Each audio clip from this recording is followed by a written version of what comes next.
Shalom, Bapak Ibu Saudara.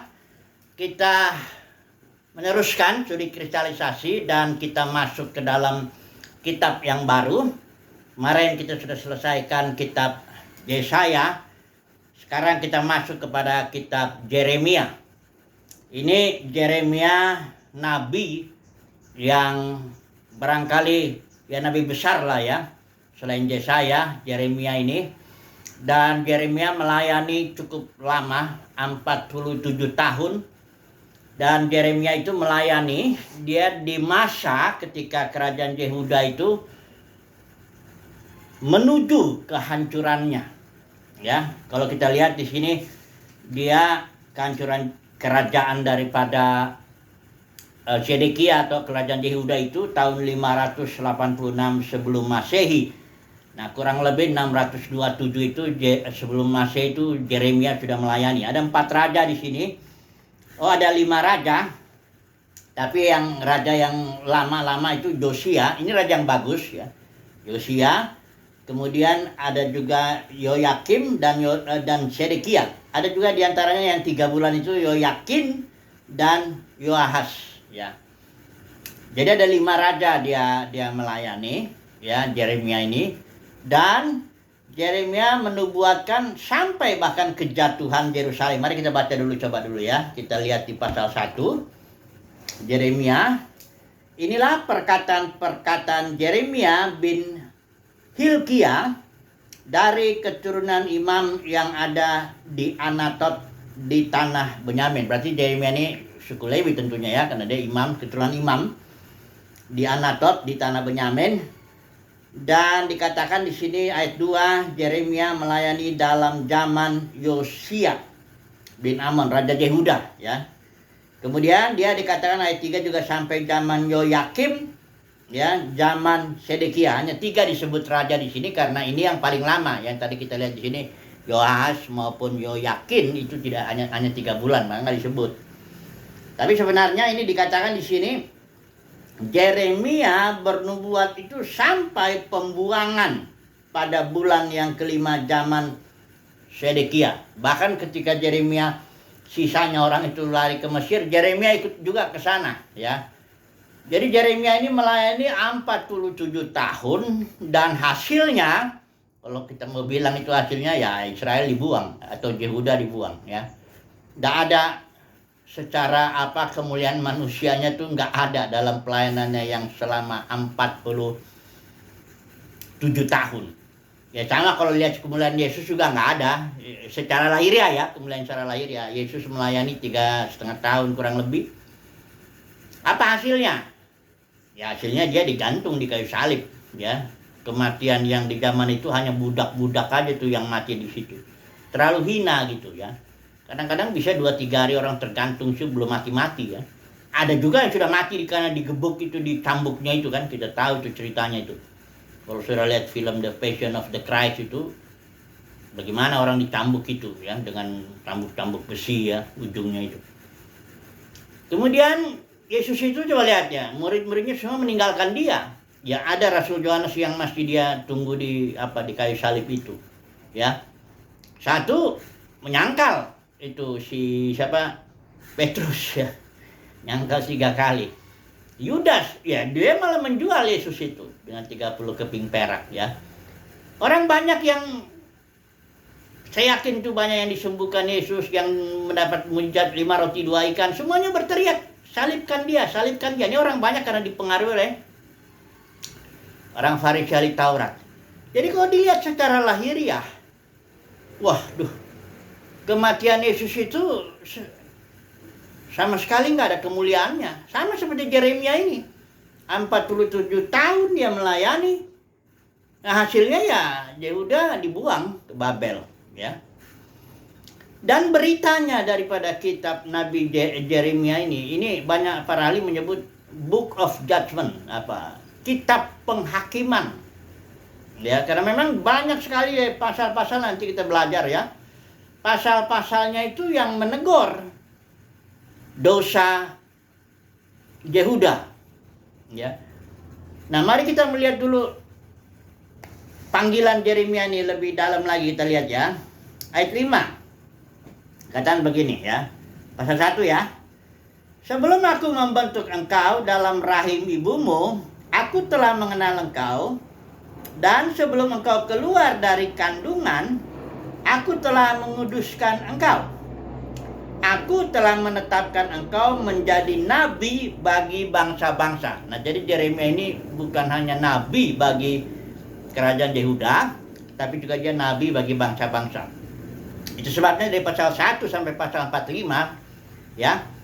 Ini 52 pasal ya Yeremia.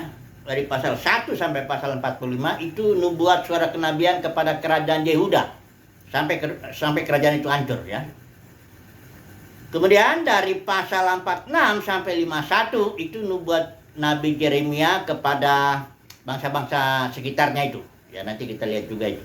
Ada penutup di pasal 52 itu yang sebenarnya cerita ulang mengenai kerajaan Sedekia yang hancur itu, ya. Nah, jadi Nabi Yeremia telah ditetapkan Tuhan, dipilih Tuhan oleh kedaulatan Tuhan untuk menjadi nabi bahkan sebelum Tuhan membentuknya dalam rahim ibunya Yeremia. Jadi ini sesuai dengan panggilan kita juga kan, firman Tuhan juga bilang kita sudah dipilih sebelum dunia ini dijadikan. Jadi ini pilihan Tuhan. Kedaulatan Tuhan untuk memilih seseorang untuk menjadi hambanya. Dan pilihan ini tidak bisa ditolak ya. Yeremia juga mencoba ya, dia menolak. Dia bilang, sesungguhnya aku tidak pandai berbicara sebab aku ini masih muda. Itu ya katakanlah keengganan Nabi Yeremia untuk menjalankan panggilan Tuhan. Tapi Tuhan bilang, jangan katakan aku ini masih muda, nggak ada alasan. Jadi mau coba-coba alasan dengan Tuhan tidak bisa. Tetapi kepada siapapun engkau kuutus, haruslah engkau pergi. Waduh. Apapun yang kuperintahkan kepadamu, haruslah kau sampaikan. Nggak ada lagi beralasan itu. Musa juga pernah dulu itu coba beralasan. Panjang itu, ada 2 pasal tuh kalau nggak salah tuh. Waktu Tuhan manggil Musa, dia mengelak sampai Tuhan murka malah di situ ya. Karena Musa terus mengelak ya. Tapi nggak bisa. Toh juga yang namanya panggilan Tuhan atau pilihan Tuhan nggak bisa ditolak ya. Kita mesti nyerah akhirnya. Lebih nyerah, lebih cepat, lebih bagus ya daripada kita berontak-berontak begitu. Nggak ada gunanya. Toh juga harus kalah ya. Nggak mungkin lah ya kalau waktu Saulus itu ya, dia bilang sulit bagimu menendang ke galah rangsang. Itu galah rangsang tuh kayak besi yang ditaruh itu di lembu. Ini lembu ya, ditaruh di belakangnya besi itu supaya kalau lembu ini melawan-lawan, nendang-nendang ke belakang malah kena sakit ya. Kena galah rangsang itu, besi yang ditaruh di belakang lembu itu. Makanya nggak ada jalan lain, udahlah taatin aja. Kalau Tuhan sudah panggil saudara dan saya, sudah pilih untuk berbicara, jangan mengelak itu ya. Jangan kayak Yunus itu nabi ya, dia coba melarikan diri, masuk dia ke perut ikan 3 hari 3 malam. Itu saudara jangan pikir pengalaman enak. Masuk perut ikan itu katanya ikan itu ada zat-zat di dalam perutnya membuat kulit menjadi bisa melepur dan sebagainya. Dan pengalaman itu jelas nggak enak lah ya. Masuk perut ikan itu rasanya kayak apa. Toh juga akhirnya Yunus mentaati itu juga, dilempar sama mulut ikan, dibalikin lagi. Jadi memang kalau sudah Tuhan pilih ya sudahlah. Ya, puji Tuhan lah. Amin Tuhan. Masalahnya panggilan Tuhan ini ya nggak selalu, bahkan kebanyakan ya tidak enak secara manusia. Ya. Ini perhatikanlah Nabi Yeremia nih panggilannya nih ya. Kalau ministrinya saya di ayat 10 itu intinya lah daripada ministrinya Yeremia. Yaitu gini. Saya bacakan ya. Ketahuilah pada hari ini aku mengangkat engkau atas bangsa-bangsa dan atas kerajaan-kerajaan. Pertama ini perhatikan ini. Untuk mencabut, merobohkan, membinasakan dan meruntuhkan. Cobalah ini ya panggilannya, kan gak enak ini ya. Baru yang kedua untuk membangun dan menanam. Apa dengan cara apa? Ya dengan cara fungsinya kenabian, dengan firman itu. Jadi Yeremia dipanggil untuk menyampaikan firman yang mencabut, merobohkan, membinasakan dan meruntuhkan. Ya. Pasti akan mendapat perlawanan dia. Makanya di ayat yang ke-8 dibilang, janganlah takut kepada mereka. Jelas siapa orang yang mau menerima berita kayak begini, ya. Terlalu banyak dalam juga kekristenan. Kalau saudara bicara tentang hal-hal yang mencabut, merobohkan, membinasakan, meruntuhkan, ya jelaslah nggak bakalan diterima, ya, malah dianggap sesat lagi ini. Padahal nanti kita lihat ini ya, nabi-nabi palsu itu selalu ngomong damai sejahtera, terbalik ya. Nabi palsu dengan nabi asli itu biasanya gampangnya dilihat itu dari beritanya itu. Kalau berita nabi-nabi palsu, guru-guru palsu itu yang enak-enak, menyenangkan telinga dia. Oh, kok diberkati begini, pokoknya beres lah, nggak ada dosa kok, tenang aja. Toto datang penghakiman ya. Kalau nabi asli itu biasanya dia melihat hal-hal yang tidak dilihat. Namanya nabi itu artinya pelihat. Dia melihat hal-hal Tuhan bikin. Makanya Yeremia juga dibilang ini, dicek dulu sebelum dipanggil, dites penglihatannya. Coba lihat pasal 1 ayat 13 ya. Firman Tuhan datang kepadaku untuk, ini yang pertama dulu, yang ayat 11 dulu ya. Sudah itu firman, setelah Tuhan kasih tahu panggilannya ya, yaitu itu panggilan Yeremia itu mencabut, merobohkan, membinasakan, meruntuhkan, dan kedua membangun dan menanam. Baru ayat 11 dites dulu. Sudah itu firman Tuhan datang kepadaku, bunyinya, apakah yang kau lihat, hai Yeremia? Jawabku, aku melihat sebatang dahan pohon badam. Lalu firman Tuhan kepadaku, baik penglihatanmu. Nah ini dia ya. Jadi Yeremia dites dulu. Ya, sebenarnya anugerah Tuhan juga. Tuhan lah yang memberikan kasih karunia kepada Yeremia untuk melihat. Karena kalau ya, tapi ada hati-hati juga. Nabi itu juga kalau jadi kayak Bileam, jadi dia jatuh dia jadi cinta uang ya, cari untung dan sebagainya, itu penglihatannya udah buta. Kayak Bileam itu kan nggak bisa lagi ngelihat pedang malaikat yang mau menghantam dia, itu nggak bisa lagi dilihat. Sementara keledai itu binatang itu dia malah melihat. Jadi nabi yang udah kerasukan duit nggak bisa lagi ngelihat, karena orang Alkitab bilang uang itu membutakan. Ya, ada banyak orang yang dipanggil awalnya dimulai dari roh dan mengakhiri dalam daging. Surat Galatia juga kan bilang begitu. Ada kemungkinan itu ada ya, tapi kita percaya bahwa kasih karunia Tuhan untuk orang pilihan Tuhan ya Tuhan jagalah ya. Karena dalam kekristenan misalnya ya, ini dalam kekristenan ini banyak yang dipanggil, sedikit yang dipilih. Ada banyak orang memulai dalam roh, startnya dia bagus, dia mencari Tuhan, ikut Tuhan, tapi setelah melayani, karena dalam kekristenan yang sekarang ini udah jatuh ini. Ini bukan gereja yang dibangun Tuhan, gereja mula-mula, bukan. Dunia kekristenan nanti saya mau bicara sedikit ini. Ini udah jatuh. Ya, di sini ya udah ada main uang, main jabatan, main kemuliaan manusia dan macam-macam. Sehingga orang yang tadinya melayani dengan baik, start dengan baik, dia dipimpin roh, dia mengikuti roh, menyampaikan firman Tuhan apa adanya. Nanti setelah dia terkenal, naik dia, nah ini situlah jebakannya. Uang, jabatan, kemuliaan manusia udah mulai bermain. Nah akhirnya ini, ada banyak bahkan yang hamba Tuhan yang waktu di penjara bagus. Setelah keluar dari penjara, pakai mobil enak, pakai apa semuanya, udah jatuh. Ini coba saya cerita ya mengenai apa, ada dua monyet itu yang katanya bukan dua monyetnya satu. Ada dua angin yang ribut, antara ini namanya angin ribut, yang satu ini angin yang sepoi-sepoi. Ini angin ribut ini bilang mau ngejatuhin monyet di pohon. Ini ribut ini angin ini, aku bisa, kata si angin ribut ini, aku bisa menjatuhkan itu monyet katanya. Nah ini angin yang sepoi-sepoi, nggak bisa, kamu nggak bisa jatuhin itu monyet. Ributlah mereka kan, akhirnya udahlah kita tes saja, ayo kamu duluan lah, angin ribut duluan nih. Menghajar itu si monyet, makin ditiup, makin itu si monyet makin kenceng megang pohon. nggak rubuh-rubuh, nggak jatuh-jatuh. Akhirnya si angin ribut ini, ya udahlah kamu lah sekarang ah. Ya aku nggak bisa ngejatuhin tuh si monyet tuh. Akhirnya angin sepoi-sepoi ini mulailah ditiup sekali kan. Ya namanya juga angin sepoi-sepoi kan. Ya enak lah kan angin itu kan. Hembus yang kedua, makin enak, si monyet makin lepas apanya. Ya makin, karena nggak perlu lagi. Ya, mulai dilepaskan lah ikatan tangan dia. Tadinya dia mengandalkan pohon kan. Sekarang dia udah mulai. Terus hembusan.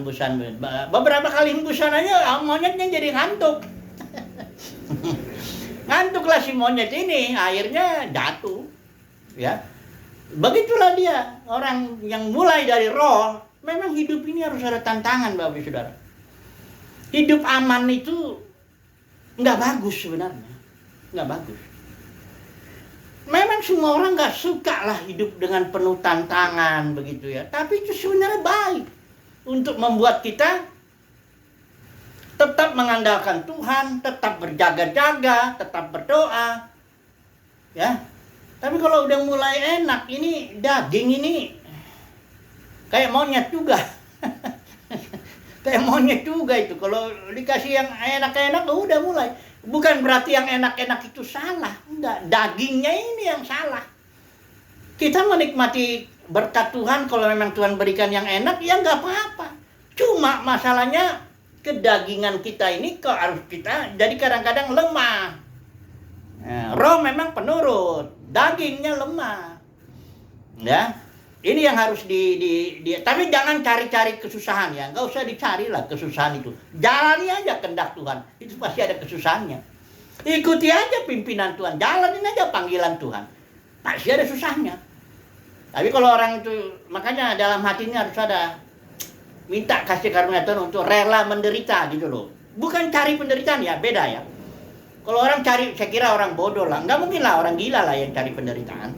Ya rasa kalau semua orang nggak mau. Yesus juga di Taman Getsemani kan, cawan itu kan dia bilang kalau seandainya mungkin ya biar cawan ini lalu. Cawan penderitaan itu, cawan salib itu, penderitaan itu.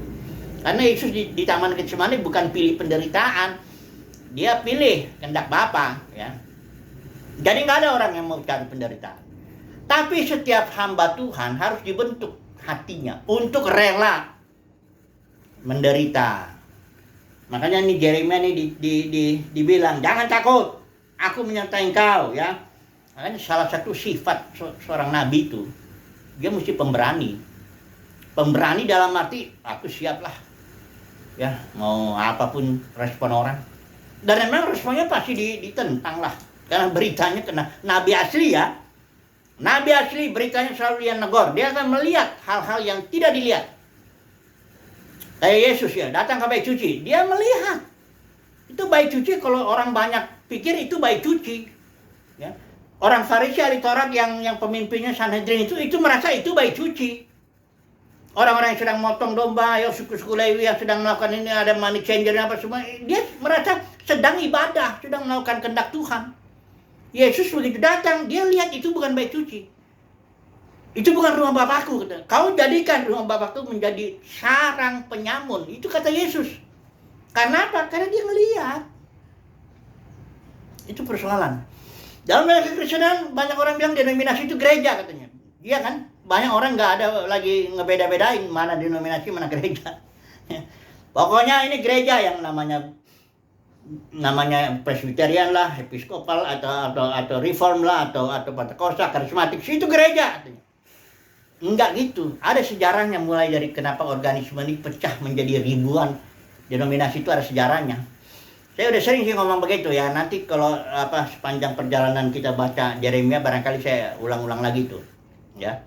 Karena ini soal denominasi gereja ini udah jadi ajaran ini nih bukunya nih. Udah saya berkali-kali kasih tunjuk ini. Sistematik Teologi Berkhof. Ini buku standar ini. Ini Profesor Berkhoffnya orang Inggris. Tapi bukunya ini sudah diterjemahkan ke dalam, termasuk ke dalam bahasa Indonesia dan diajarkan di sekolah-sekolah teologi. Ya, buku sistematik teologi ini di sini Luther sudah ngomong. Ajaran yang pertama kali ini ada di halaman yang ke-560. Ini yang bahasa Inggris ini, yang bahasa Indonesianya ada ini. Dipelajarin tuh di sekolah-sekolah teologi standar ya. kalau teologian Injili lah ya. Luther udah bilang katanya gereja punya dua aspek, yang visible, yang kelihatan itu, yang organisasi banyak itu, Presbyterian, yang Pentakosta kayak gitu-gitulah ya. Itu katanya gereja, kata Luther. Terus yang aspek yang nggak kelihatan, invisible church katanya. Itu yang seluruh anak Tuhan yang sudah percaya Tuhan yang lahir baru kayak begitu. Ini udah diterima. Jadi bahwa yang kelihatan itu, ya organisasi yang banyak itu dengan strukturnya, dengan hierarkinya, dengan segala jabatan-jabatannya, itu katanya gereja.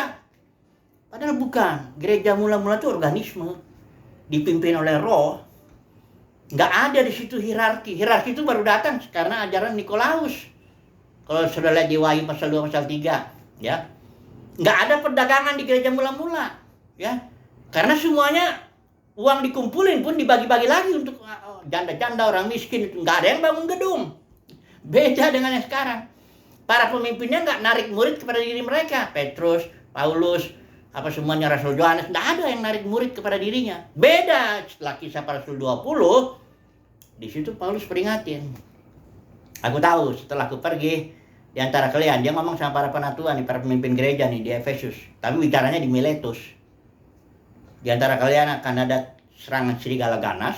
Dan serigala ganas ini membuat kalian melakukan ajaran palsu. Tujuannya narik murid kepada diri kalian. Bukan murid aja yang ditarik, duitnya juga. Mulai lahirlah sebagian kelompok pemimpin tarik murid kepada dirinya. Bilanglah dia gerejanya entah apapun, Lutheran, Calvinis, Reform atau Pentakosta. Itu semuanya tarikan-tarikan dari para pemimpin itu ke situ, ke dirinya. Murid-murid jadi gereja yang tadi organisme satu itu dicabik-cabik. Namanya juga serigala ganas. Cabik-cabik. Dari sekarang ini diperkirakan 40.000 cabikan yang tadinya gereja itu satu. Itu karena Kisah Rasul 20 itu dan 3 ajaran ini. Ajaran Bileam, itu orang tentu dagang akhirnya. Itu yang Yesus lihat itu sebenarnya di Sanhedrin itu yang melakukan perdagangan di Bait Suci. Yang sekarang juga perdagangan, ya. Kemudian ajaran Nikolaus, ini para pemimpin menaklukkan kaum awam sehingga kaum awam takut dia. Kalau nanti diberontak, dianggap berontak kalau apa dan sebagainya. Jadi para pemimpin jadi kultus individu juga begitu. Ya. Nikolaus sudah gitu ya, ajaran Jebel merampas otoritas. Para pemimpin ini merampas otoritas Yesus sebenarnya. Gereja mula-mula itu otoritasnya otoritas hayat. I am the life, kata Yesus itu. Yesus yang ngatur langsung. Makanya Matius 23, Yesus bilang, jangan seorang pun antara kamu sebut pemimpin, aku pemimpinmu. Aku Mesias akan atur gerejaku. Yesus nggak delegasikan itu otoritasnya kepada salah seorang atau apa siapa, nggak ada. Ya. Jadi karena sudah dianggap sama, ya, itu makanya nggak lihat lagi orang-orang dalam kekristenan sekarang ini nggak melihat lagi apa bedanya gereja dengan denominasi. Yang penting kita katanya kita ikutin tujuan misi dan visi Yesus saja lah, penginjilan menjangkau dunia. Apa benar dunia terjangkau? Saya hitung dulu ya. Di gereja mula-mula itu dalam 200 tahun yang pertama tanpa gedung, tanpa organisasi, tanpa yang macam-macam kayak yang sekarang ini, itu dunia yang dikenal pada waktu itu sudah ditaklukkan. Bahkan ada yang berani memperkirakan dari antara kalau ketemu 5 orang, itu 1 orang itu Kristen yang radikal itu. Dalam 200 tahun gereja itu, tanpa gedung-gedung, tanpa macam-macam proposal organisasi, macam-macam nggak ada. Bergerak aja dia dari rumah ke rumah. Dan tahun 313 itu Konstantin, Kaisar Roma, takluk dia. Nggak tahu apa benar takluknya, tapi yang jelas. Tapi justru setelah itu, mulai gereja akhirnya jadi fokus kepada para pemimpin, fokus kepada gedung, fokus kepada ritual, fokus kepada kredo, dan macam-macam. Akhirnya gereja tahun 500-an itu masuk abad ke-8. Kalau dalam sejarah gereja itu abad ke-8. 1000 tahun ya. Tapi ya sampai sekarang masih lah sebenarnya. Luther, Calvin nggak memulihkan gereja. Dia memulihkan ada 3 poin juga kan, sola scriptura, sola fide, dan sola gratia. Jadi